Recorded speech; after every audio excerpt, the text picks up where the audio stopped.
mergulhando aí nessa abordagem que a gente gosta tanto, acredita tanto, né? Porque a gente acredita nesse protagonismo das crianças, né? Acredita que Régio, ele traz para a gente uma coisa muito simples, né? Muito leve, uma pedagogia leve, simples, né? Nada maçante, nada pesado, né? Então, eu acho que tudo isso facilita muito, né?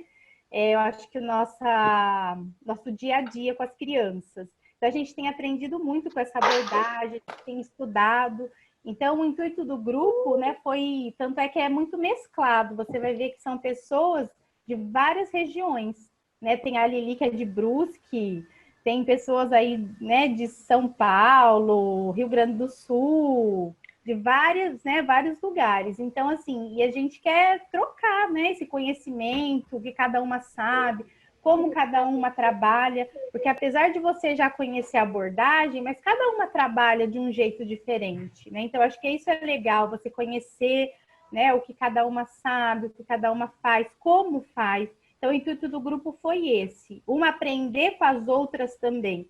Então, hoje a sua vinda aqui, a sua participação, ela é importante porque a gente estuda, né, o seu material, acompanha o seu trabalho e vê que você é uma estudiosa também nessa abordagem, né? E todo mundo está muito feliz, tá ansioso, as meninas estavam ansiosas, né?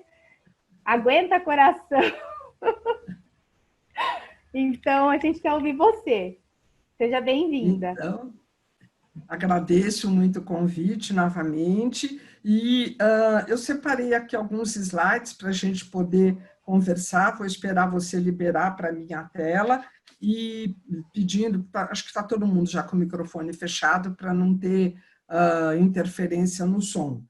E Régio, eu acho que enquanto a Luciana está liberando a tela, Régio, eu acho que tem uma coisa muito interessante quando nós começamos a pensar nesse lugar dessa abordagem, que é uma inspiração, é um desafio e uma provocação. Por que que eu falo tudo isso? Isso é uma provocação, deixa eu ver agora se eu consigo liberar. Ok, vamos lá.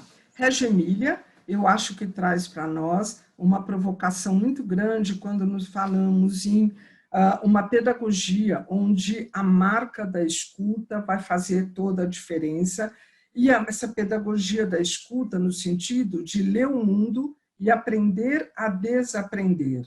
Eu acho que essa sensibilidade e essa visibilidade, como essa imagem que vocês estão vendo, que é uma provocação muito interessante, porque essa imagem é do Capão, no interior da Bahia, quando nós temos aqui árvores que estão projetadas com espelhos, para que a gente possa olhar e se olhar e buscar os princípios que vão guiando as nossas escolhas. Eu acho que rege uma provocação nesse sentido, das relações que nós vamos estabelecendo, relações que vão dizendo cada vez mais o que é que eu penso sobre tudo isso. E por isso ela nos provoca o tempo inteiro a parar para pensar sobre aquilo que faz sentido para nós. Nesse olhar, eu acho que tem aqui um slide que é muito uma síntese bem interessante para a gente pensar. Olhem só, nesse contexto que nós temos quejiano, nós vamos olhando as relações que nós podemos estabelecer com o contexto brasileiro. O que para nós vai fazendo sentido o tempo inteiro respondendo a duas questões que são essenciais, o que e o como. É esse foco que nós vamos articulando partindo do princípio de que nós temos possibilidades de trabalho a partir do momento que nós temos a clareza daquilo que nós queremos fazer. Para tudo isso, a relação eu-outro, ela é fundamental. Por quê?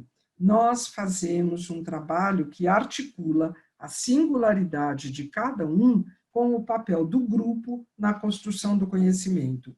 Como a Luciana falou no começo, o tempo inteiro, esse exercício de parar para pensar o que eu penso, o que eu acredito, o que guia a minha escolha, é que vai fazendo a diferença. E nesse espaço onde eu entro em contato com aquilo que para mim é significativo, é que eu vou pensando nesse princípio regiano que é fundamental, que é o da interpretação. Régio vai se articular em termos de documentação, interpretação, observação e o tempo inteiro a problematização. As boas perguntas que fazem eu parar para pensar, e nesse exercício eu vou cada vez mais descobrindo conceitos que estão envolvidos, como eu pus ali em cima, esse âmbito conceitual e aquilo que eu vou podendo aprofundar. O pensamento projetual é exatamente exercício quando eu vou e volto de diferentes maneiras em torno de um objeto e cada vez mais eu vou criando novas perguntas que vão fazendo eu parar para pensar sobre aquilo que faz sentido. E é muito interessante, porque do mesmo jeito que as crianças criam hipóteses provisórias e teorias provisórias, nós adultos também vamos criando hipóteses de pesquisa. E esse é o exercício que o educador o tempo inteiro para pesquisar sobre a própria prática. Aqui nós vamos pensando nesse espaço que é fundamental dos processos de construção de novos conhecimentos. Régio traz para nós que, muito mais do que produtos, nós precisamos parar para pensar sobre processos. E são esses processos que, cada vez mais, vão contemplar o durante, o depois, o antes, essa articulação que vai contemplar tanto uma zona que é real, daquilo que o sujeito já sabe, quanto uma zona que é proximal, daquilo que ele vai armazenando para poder ter condições para, em determinados momentos, articular com a sua prática e, nesse sentido que ele atribui, ele poder, cada vez mais, criar novas pré-figurações, como está ali embaixo, construir um mapa previsional de possibilidades de atuação, lançar e relançar o tempo inteiro diferentes formas de lidar com o objeto de pesquisa. Isso é muito interessante, porque vai fazendo com que cada vez mais nós possamos ter, a partir da nossa memória, novas condições de parar para pensar e criar novos conhecimentos. Por isso que a interpretação está baseada o tempo inteiro na subjetividade. Cada um vai interpretar de uma maneira diferente, mas algo é fundamental. Essa interpretação é feita por quem faz parte dessa história. Então, um sujeito que tenha vínculo com aquele exercício, com aquela situação de pesquisa, é que vai criando e recriando a partir da documentação pedagógica. Por isso que a documentação ganha um peso fundamental, porque a documentação é a reflexão que eu faço sobre registros que eu tenho junto com o meu grupo, para no momento em que eu volto para esse material, que nem aquela imagem que eu pus no início, daquele espelho na árvore, refletir. Quando eu volto para esse material, eu vou criando o quê? Novas perguntas. E é essa problematização que vai cada vez mais alimentando o meu projeto para que eu possa ir além. Malaguzzi falava a importância de uma projetação interessante que ela dê continuidade aos processos de investigação.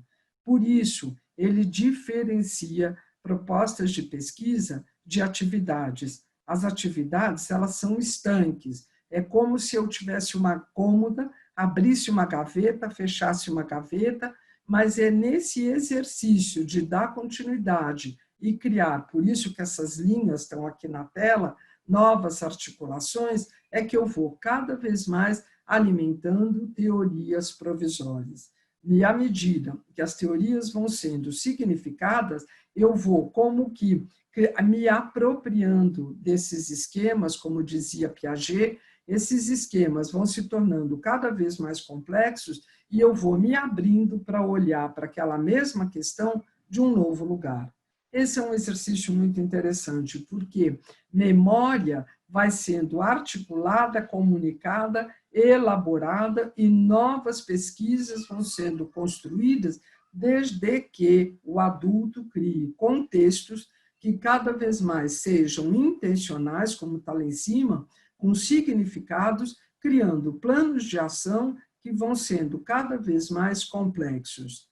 Volto no Piaget, são estruturas de pensamento que vão ficando cada vez mais complexas, cada vez mais produtivas, cada vez mais significativas, à medida que os deslocamentos vão acontecendo.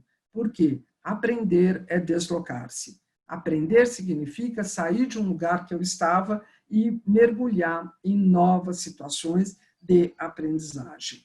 Por isso, essa imagem, eu acho que ela traz também algo muito interessante. Quando a gente pensa que essa pedagogia das relações, ela é pautada na escuta, ela é pautada num pensamento, em especial na imaginação.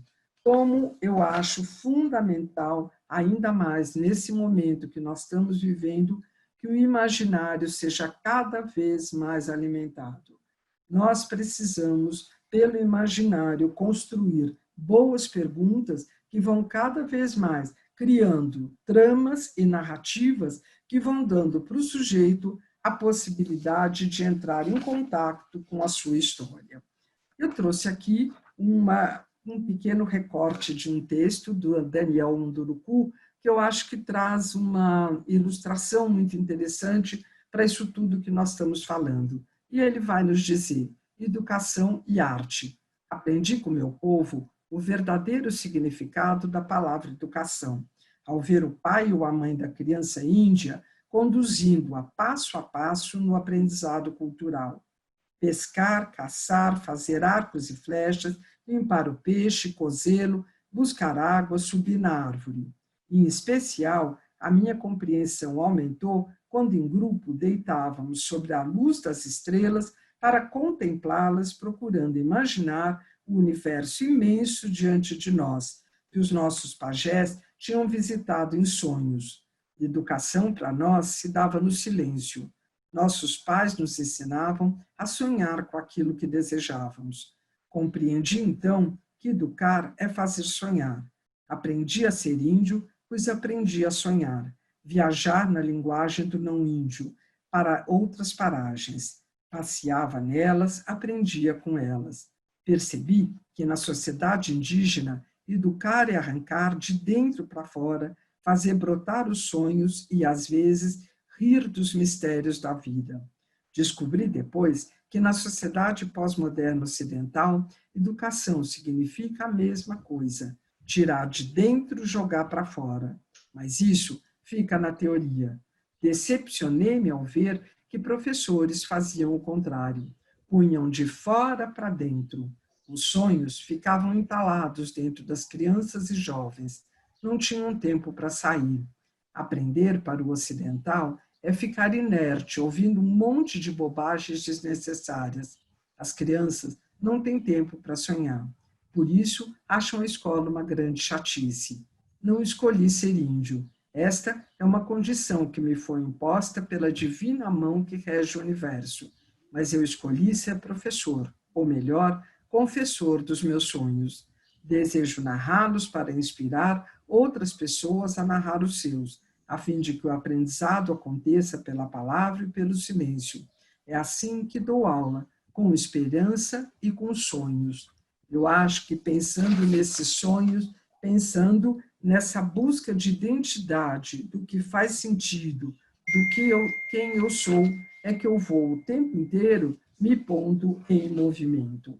Como eu disse, esse deslocamento nessa imagem de Malaguzzi, que representa muito a abordagem italiana, é a bicicleta. Por quê? A bicicleta ela vai articular a prática e a teoria, criando um diálogo quando há um sujeito, autor das suas escolhas, que se põe em movimento.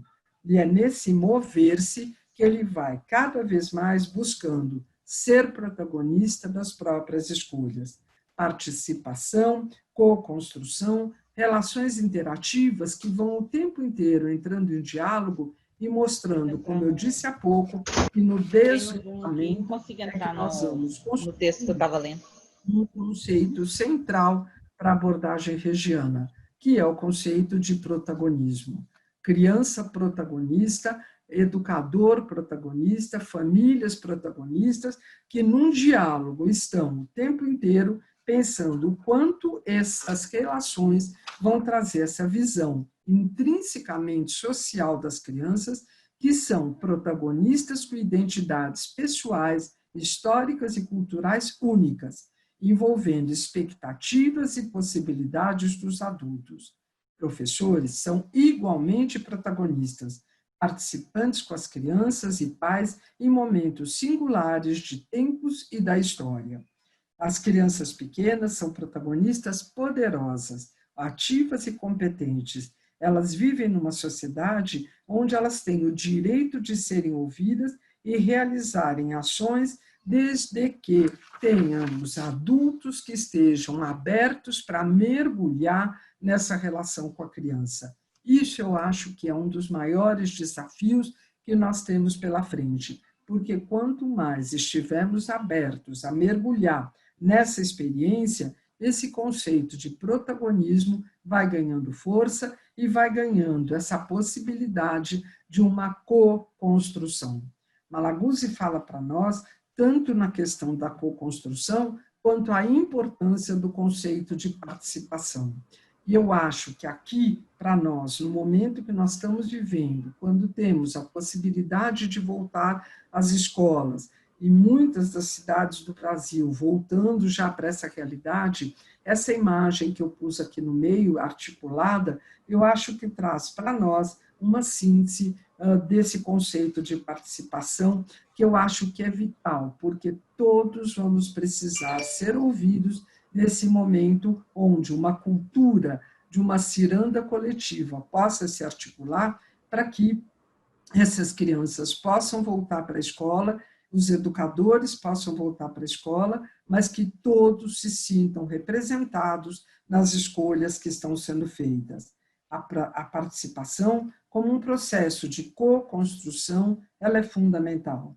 A forma e o entusiasmo e a disponibilidade para os encontros. Se os encontros se derem de uma maneira genuína e aberta, então as reuniões podem alcançar o intento de valorizar igualmente ao máximo todas as ideias que os participantes puderem trazer. Eu acho que aqui já entra uma síntese para nós, para se pensar nesse momento no papel das narrativas.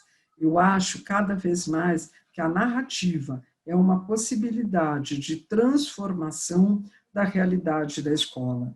Porque narrar a própria história, ter quem escute aquilo que o outro queira contar, adultos, famílias, crianças, vivendo, em especial nesse momento, seus medos, as suas angústias, mas nessa escuta do outro, tecendo vínculos e criando a possibilidade de que, ao contar para o outro a minha história, eu possa entrar em contato com aquilo que faz sentido para mim.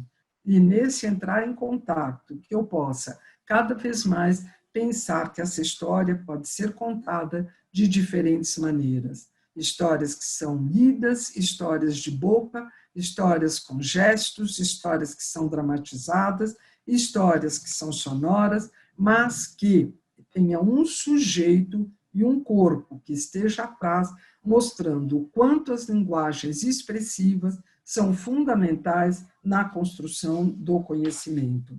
E que nesses espaços, como nessa imagem, que nós temos todos esses vãos que estão ali articulados, como nessa garatuja de uma criança, nós temos aqui a importância das rodas de conversa. Na Itália, em Reggio Emília, eles chamam muito da questão das assembleias, e o quanto essas assembleias traduzem espaços de escuta, espaços de encontro, espaços onde todos juntos possam mergulhar em experiências significativas. É interessante ver, como nessa citação que eu pus aí embaixo, nessa ciranda, que é fácil reconhecer mulheres fortes. Elas são as que se constroem umas com as outras, em vez de se destruírem entre elas. Essa citação, que é da filosofia Ubuntu, ela traz para nós um desafio muito rico e, nesse momento, muito potente. porque nesse espaço, o entre essas brechas que nós vamos construindo, o dialogar e o princípio da reciprocidade, eles são fundamentais nessa pedagogia das relações. Dialogar é dizer o que pensamos e suportar o que os outros pensam.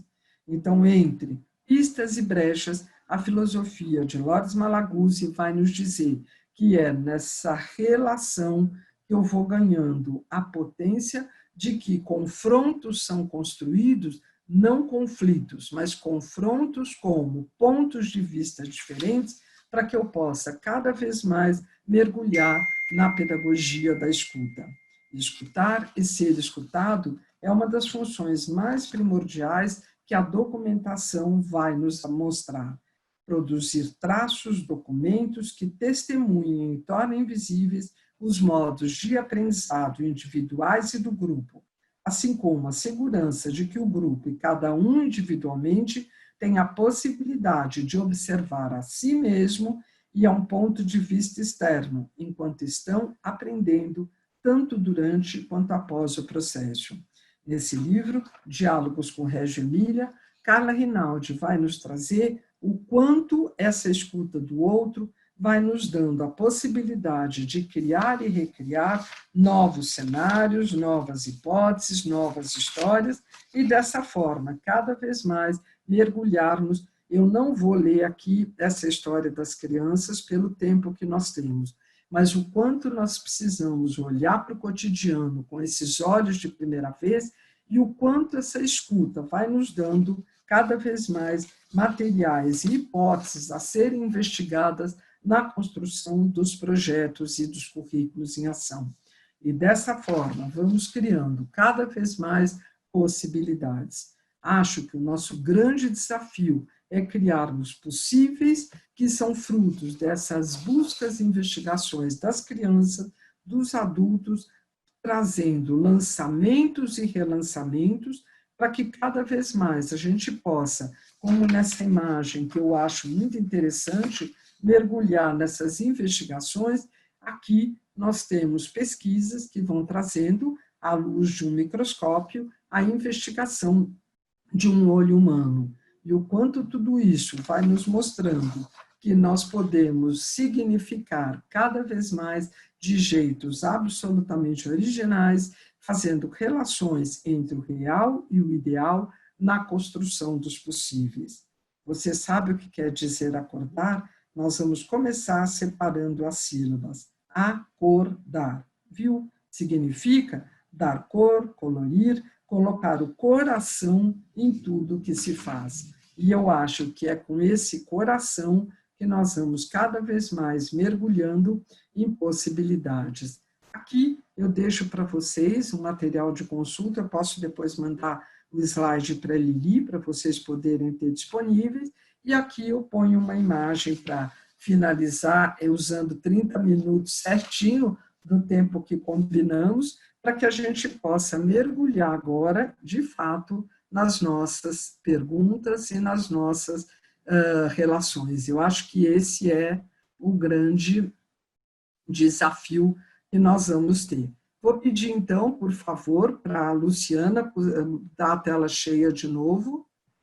Agora é com vocês. Eu tentei fazer da forma mais sintética que eu pus para poder ser ágil. E agora, com vocês, o que é que vocês gostariam de saber, de me perguntar, as curiosidades. Eu não sei se uma de vocês que quer fazer as perguntas, eu não sei se vai entrar no chat, eu não sei se como é que vocês organizaram.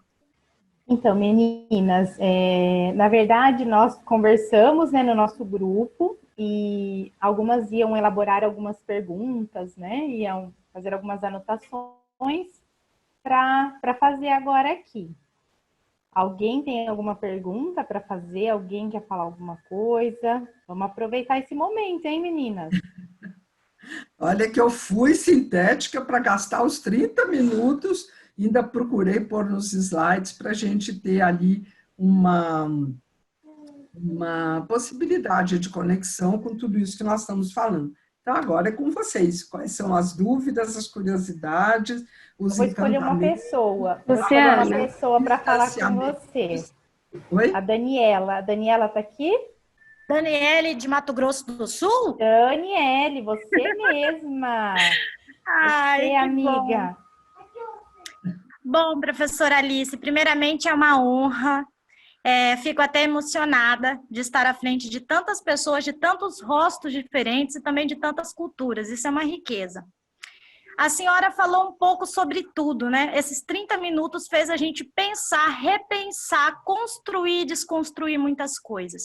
Mas a minha pergunta, acredito que ela seja mais reflexiva do que uma pergunta assim, com uma resposta fechada, é a seguinte: como iniciar esse processo de construção dentro das escolas de uma escuta sensível e de uma equipe de professores, de uma equipe pedagógica que realmente dê certo, se motive, ajudando uns aos outros, para não ficar aquela competição que a gente sabe que tem muito hoje em nossas instituições. Qual seria o primeiro passo que a senhora pensa como carro-chefe? Você sabe que Dani, muito obrigada pelo carinho, obrigada pela pergunta. Eu estou me lembrando agora, Paulo Freire falava uma coisa muito interessante. Paulo Freire era muito respeitado por Malaguzzi. E ele fala que quando nós fazemos perguntas com olhos de criança, as nossas perguntas são por quê e o para quê. E quando nós fazemos perguntas na ótica do adulto, a nossa pergunta é exatamente o que você está trazendo, é o como. Como é que nós vamos buscar essa articulação?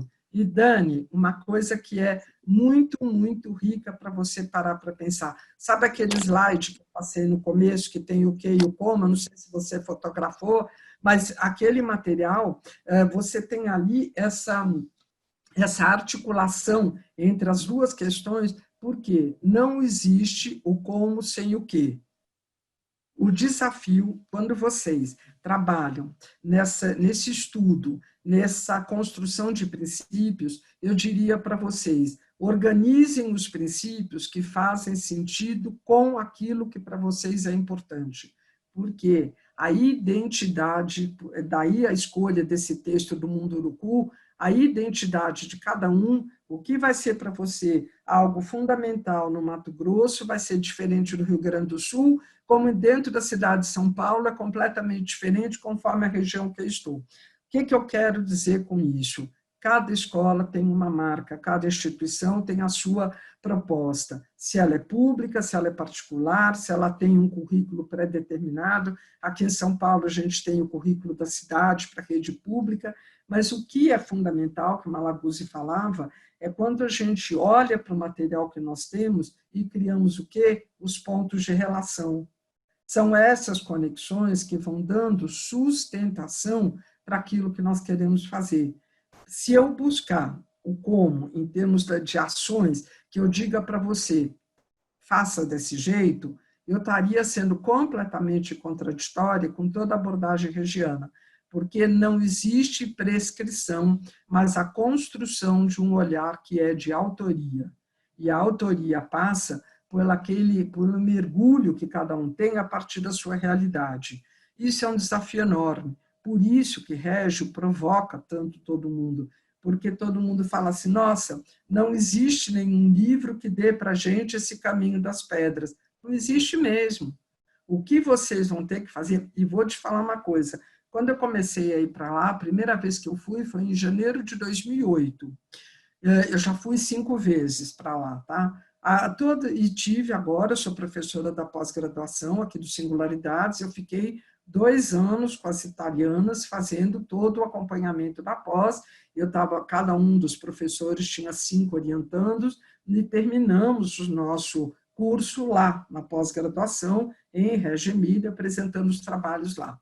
Acompanhando tudo isso, o tempo inteiro você percebe que o grande desafio é criar novas provocações para você pensar de um outro lugar. Não existe um caminho pré-estabelecido, não há. Agora, o que você tem, que eu vejo que é fundamental na abordagem regiana, é uma letrinha quando você pensa em valor. Quando você pensa em valor, você conecta a realidade brasileira com os princípios de lá. E é nessa articulação que eu vou criando cada vez mais possibilidades do como. Porque quando eu tenho a clareza do sei, por isso que eu começo o meu livro, né, dizendo, lembrando da Alice no País das Maravilhas, quando ela fala, se eu sei onde eu quero chegar, o caminho vai sendo traçado. Se eu não sei, tanto não importa, porque eu vou andar, e eu não vou chegar a lugar nenhum. Então, o grande desafio é buscar o que é que faz sentido para cada uma de vocês. O que faz sentido pessoal, o que faz sentido profissional e o que faz sentido institucional. Porque não adianta eu acreditar numa porção de coisas e a escola ter um outro olhar e caminhar numa outra direção. Então, é nessa articulação entre o que eu penso, o que a escola pensa, é que nós vamos juntando para criar essa trama de sustentação. O que eu diria, o único como que eu posso autoramente falar é revisite todo o seu percurso, porque a ponta do fio condutor está lá atrás. Quando eu busco a pontinha desse fio, é que eu vou construindo um caminho de atuação cada vez mais significativo. Eu não sei se te ajuda ou se mais atrapalha, mas é o que eu poderia dizer para você nesse momento. Mas ajudou demais da conta, tanto que eu vou levar essa frase para a minha vida. Olha só, gente, revisite o seu passado. Isso é de fundamental importância, né, professora? Eu vejo que quando a senhora fala nessa questão de contextos e também de interligar o profissional, o institucional, é muito importante, porque é aquela história, né? Eu posso até ter a vontade, mas eu também preciso contagiar toda uma equipe que trabalha comigo, até porque eu não trabalho sozinha. Ajudou demais. Obrigada, professora. Imagina, tem uma coisa que eu acho que é muito interessante. Eu vou fazer uma relação com uma brincadeira de criança, mas é uma relação muito forte para você pensar. A galinha do vizinho bota ovo amarelinho, certo? Olhem para aquilo que vocês já produziram. Olhem para as histórias de vocês. Porque tanto a ponta do fio condutor está lá, quanto o encantamento pela própria história é que vai fazendo com que a gente possa cada vez mais fazer de um lugar diferente. Esse é um desafio enorme. Mas todo mundo tem uma história muito bonita. Por isso, quando eu falo a importância de narrar a própria história, que cada um produzimos e muitos e precisamos refletir sobre, sim, olhar para aquilo tudo. Eu falo todas as 1000 anotações, os 1000 cadernos que a gente tem, todos os apontamentos, os livros que eu li. O que eu falo? Eu tenho trabalhado muito com os meus grupos de estudo. Pesquem e façam uma conexão entre o que vocês tinham e o que vocês têm hoje e o que vocês lançam para amanhã. É essa conexão que tem a ponta da resposta. E aí esse como que você me perguntou, Daniele, vai sendo construído. Porque a Malaguzzi falava uma frase muito bonita. Ele falava, eu tenho nostalgia de futuro. E essa nostalgia de futuro, quando eu lembro, em termos de processo, que eu articulo passado, presente e futuro. E o futuro não é daqui a não sei quanto tempo, é amanhã. O futuro que vai ser segunda-feira. Porque os projetos eles vão sendo construídos, as projetações, pensando nas ideias prévias que eu tenho, aquilo que fez sentido e foi para frente, aquilo que eu descartei porque não fez sentido, e como é que eu vou agir com as crianças amanhã. Então, é nesse conectar-se é que nós vamos repensando novos conhecimentos.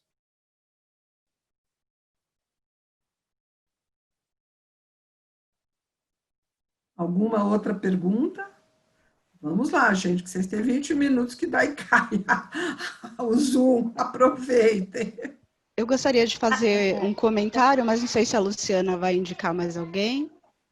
Não, Cássia, pode ficar à vontade, tá, meninas? E não vai cair, tá, Maria Alice? Pode ficar tranquila.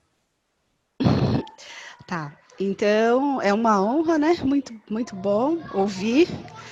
E lendo alguns trechos do livro, uma das coisas que me chamou muita atenção e que respondeu, na verdade, algumas das minhas inquietações, que é a questão que o seu livro ele é muito completo, porque ele fala do papel do professor, mas ele fala de toda uma rede dentro da instituição que precisa estar bem, né, elaborada, documentada, da necessidade da gente ter um coordenador pedagógico que também esteja nessa pesquisa junto com os professores, para oferecer para esses professores essas provocações, e a partir dessas provocações o grupo crescer.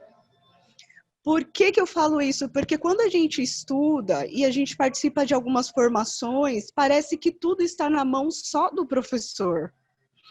Seu livro é muito perfeito, porque ele fala do trabalho em grupo, né? Todas as vezes que a gente lê um livro, a gente fica assim, tá, mas como que eu ponho isso em prática onde eu estou?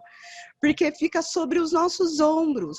E aqui, eu gostei muito desse olhar do quanto o grupo todo precisa estar em comunicação. Não é cada professor faz na sua sala, que muitas vezes é isso que a gente acaba fazendo, e às vezes até ouvindo alguma, faz na sua sala e você fez com a sua turma, já tá bom. E o quanto que essa leitura ela é completa, porque ela mostra o papel de cada um.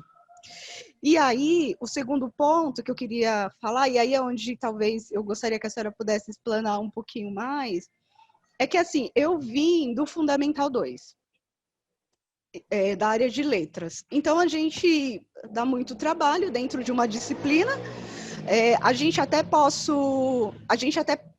tem a liberdade, graças a Deus, a escola pública tem essa facilidade da gente poder trazer nossos projetos, né, as coisas que a gente vê na sala, mas a gente não tem muito o observar. A gente tem o dar conteúdo, corrige e ponto. Então, a grande riqueza da educação infantil é que ela já se pauta nessa observação. E quando eu cheguei na educação infantil, o que eu percebi? A gente produz muito, como a senhora mesmo disse, a gente produz muito documento, só que a gente também produz muito documento que são tidos como não servem. E aí, tipo, se não tá bom, não é isso, não tá dentro da visão, e aí a gente acaba deixando para lá. A gente acaba não voltando nisso. Então, a gente vai produzindo. E essa é uma das minhas maiores dificuldades. Revisitar, como a senhora disse, cada uma dessas escritas e conseguir enxergar nelas possibilidades. Sabe? Essa escrita que pelo que eu li no livro, ela tem que ser sem pressa. E que a gente acaba fazendo com uma certa pressa, né? Para entregar com a espera da resposta de alguém, e que a resposta desse alguém é que acaba validando aquilo que a gente escreveu. E aí, isso, em mim, gera uma certa insegurança, sabe? Aquela sensação de que você lê, mas você nunca acha que tá bom. Porque você sempre fica procurando o que, dentro da perspectiva daquilo que já foi falado anteriormente, você está preenchendo. E aí eu sinto que muitas vezes a gente acaba perdendo o foco, por exemplo, daquela criança que eu estou descrevendo. Eu começo a tentar suprir tantas outras necessidades que eu perco o foco do real desenvolvimento daquele bebê, daquela criança, tentando atender algumas regras que nem sempre são as mesmas. Às vezes, num ano você entregou e ficou tudo bem, no outro ano já não ficou tão bom assim. Então, assim, essa é a minha inquietação, né? Como que a gente vai criando uma certa... não é a segurança de eu sei fazer e que o que eu faço está sempre certo, mas essa segurança de conhecer a minha escrita, sabe? E entender aquilo que eu estou escrevendo com responsabilidade, até para que a gente não vá se perdendo a cada nova... Não, mas isso, sabe? Não sei se eu consegui me explicar. Eu acho, Cássia, tem duas coisas que são muito importantes no que você está comentando. A primeira, que eu acho que o tempo inteiro, e isso volta em Paulo Freire, o grande desafio é a praxis, né? Que é a intencionalidade da ação docente. O que isso quer dizer? O quanto eu sei o que eu quero com a minha proposição. Quanto mais eu for lapidando o meu foco, mais eu vou criando novas situações e vou percebendo que o meu olhar vai registrando e tornando visível aquilo que para mim é fundamental poder falar em relação àquela criança. Segunda coisa que eu acho muito importante, quando você fala, uma pessoa está fazendo, outra vai fazendo, a outra vai... Há uma questão que é o contágio. Quanto mais a gente vai mergulhando numa experiência significativa, mais eu vou também convidando os outros a fazerem parte dessa história. Agora, é muito difícil você achar que algum processo comece com todas as pessoas envolvidas. Eu me lembro quando eu comecei a trabalhar com a cultura do registro numa escola que eu fazia, que eu era coordenadora, e isso que eu estou falando para você é de 1996, quer dizer, olhe só quantos e quantos anos atrás. Eu me lembro que eu gastei 10 anos para fazer a cultura do registro ser algo intencional, que todo mundo visse sentido e pudesse trazer a público, mostrando as aprendizagens das crianças. Mas foram 10 anos. E eu acho que é nesse momento, Érica, já vou te passar a questão, é nesse momento que nós vamos percebendo o quanto essas perguntas vão ser nos desafiando a parar para pensar e descobrir novos caminhos para chegar lá, desde que você tenha a clareza daquilo que você quer.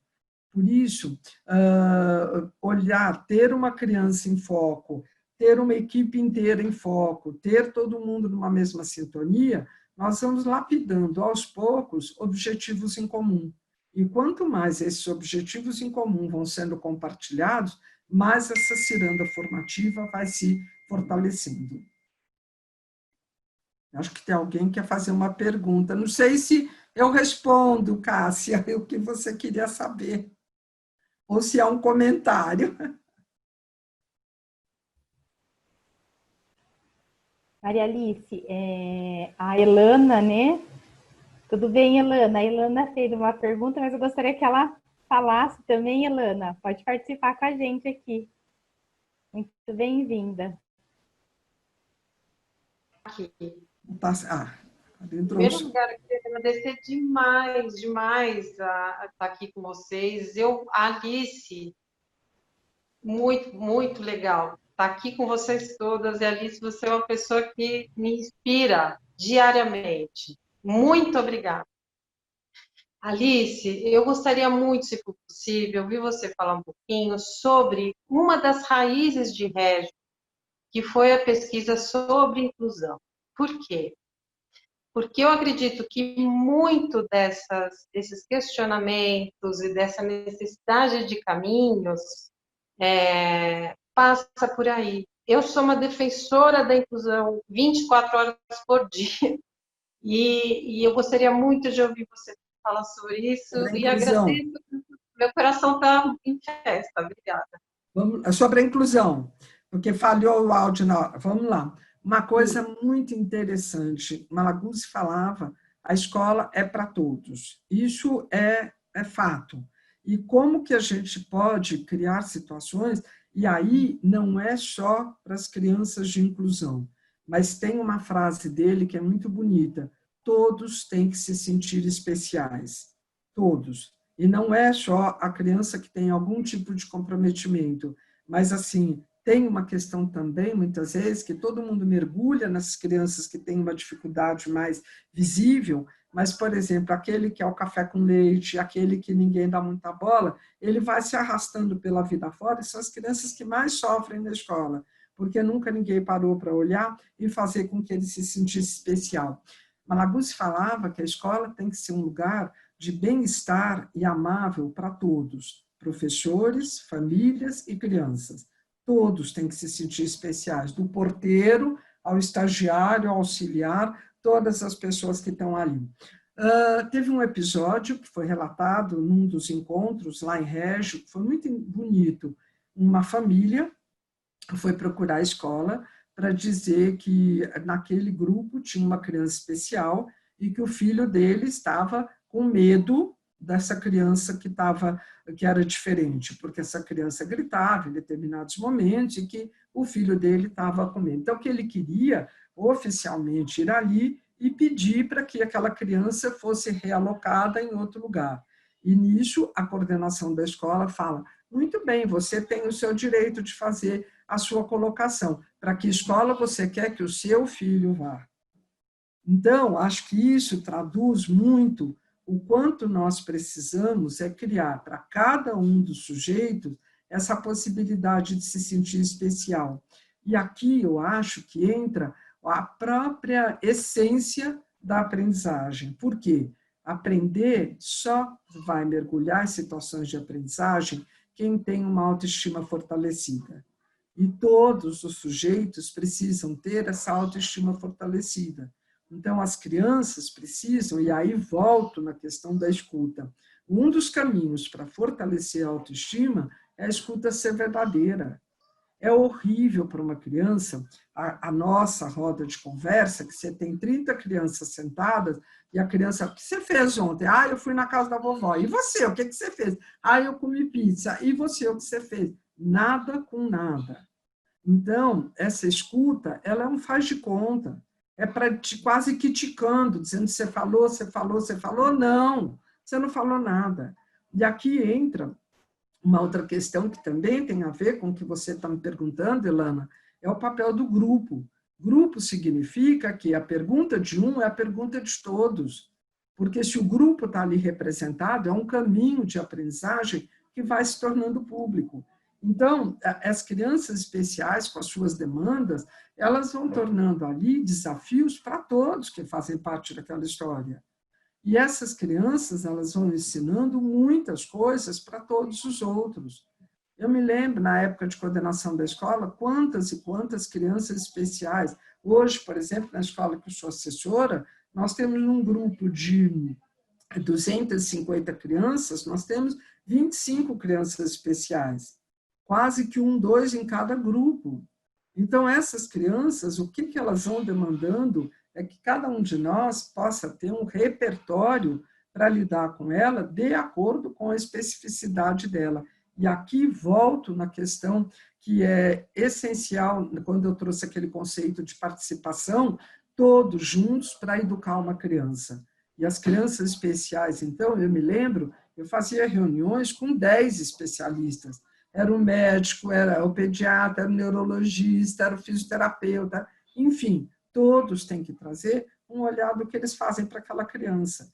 Do mesmo jeito que as crianças que nem não têm necessidades especiais, elas também, quando a gente senta para fazer um relatório, como a Cássia estava comentando, todos vão dar a sua opinião. Desde o porteiro, que conta como é que essa criança entra na escola. Eu me lembro uma vez de um projeto lindo que a gente fez, que era uma criança com uma dificuldade enorme para entrar na escola, ela não era especial, e um dia todo mundo sentado, porque a reunião pedagógica lá era com todos na escola, sempre trabalhei desse jeito, e o porteiro virou e falou assim, nossa, ele chora, mas quando ele chega na escola, todo dia ele vai olhar um buraquinho que tem no muro.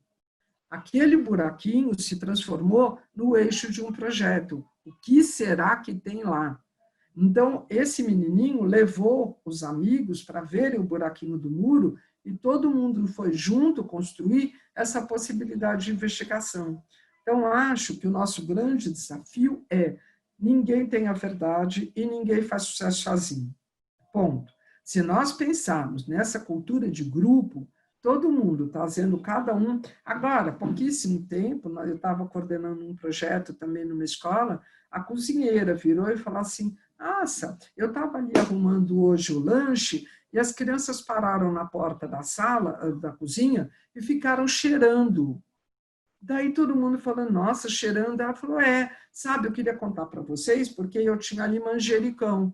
E surgiu um projeto de horta maravilhoso, por conta do manjericão. E foi um comentário que a cozinheira, que até então seria excluída em qualquer escola, e ela que trouxe. E a força dessa criatura, porque contou algo que ela observou, e ela se sentindo parte do grupo, e ela vendo. E vou dizer uma coisa, a leitura das 100 linguagens eu fazia com toda a equipe da escola. Do porteiro, essa cozinheira, todos eles foram atribuindo sentido para entender o que aquilo vem a ser.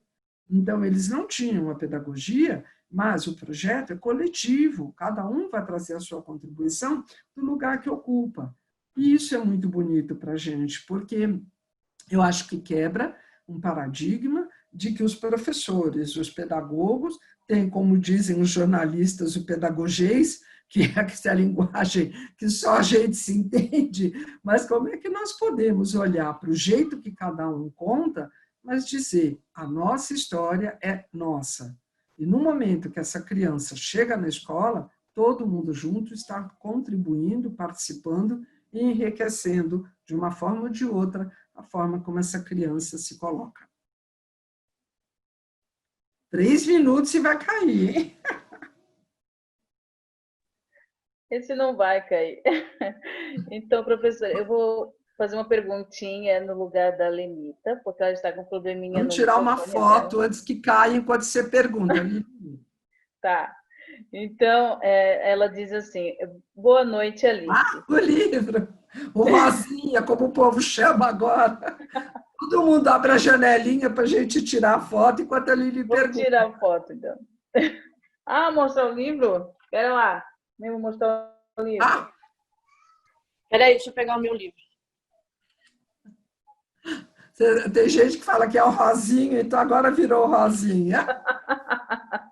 Vou contar para vocês um segredo, uma notícia. Até dezembro vai sair o 2º livro sobre o registro. Oba! É do registro à documentação, essa construção do processo reflexivo. Estão todos convidados para a live de lançamento. Então, continuando, então, a Lenita, ela está com probleminha no microfone dela. Então, ela pediu para a gente ler aqui. Ela diz assim, boa noite, Alice. Eu gostaria de saber como a experiência de Régio impacta positivamente os educadores aqui no Brasil. E complementando... Olha, eu acho que o maior impacto que Régio vai trazer para nós é cada um parar para pensar o que encanta. Eu acho que tem uma pergunta que é a força motriz de toda a nossa ação, o que me move. Se eu paro para pensar no que me move, o encantamento de Régio ele vai ser na articulação com aquilo que eu faço, que é para mim que tem sentido.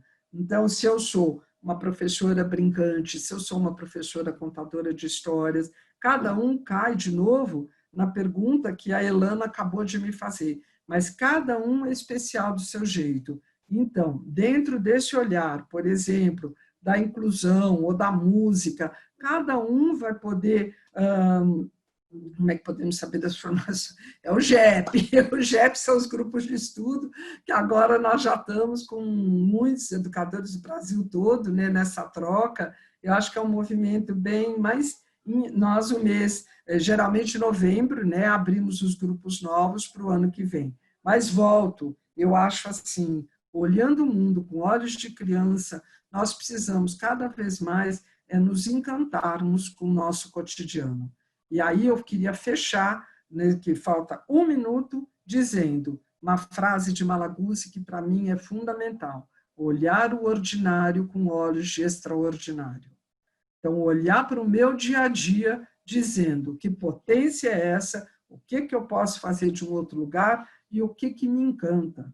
Gente, se nós adultos, eu estou há 47 anos da escola, eu entrei com 17, tenho 65 anos. Se nesses 47 anos eu não reinventar o cotidiano, nada vai valer a pena. E as crianças merecem que a gente tenha cada vez mais essa postura de professor que se encanta e que está disponível para cada vez mais viver experiências significativas junto às crianças. É isso.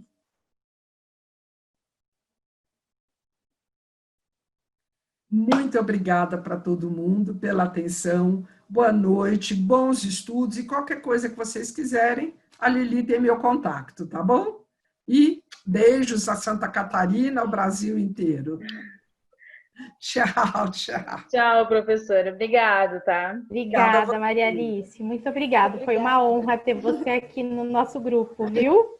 Muito obrigada. Espero recebê-la de novo aqui, viu? Um beijo. Beijo, tchau. Tchau. E aí, Tchau, meninas? meninas. Fala, Lu, fala. O que vocês acharam? Muito bom, né?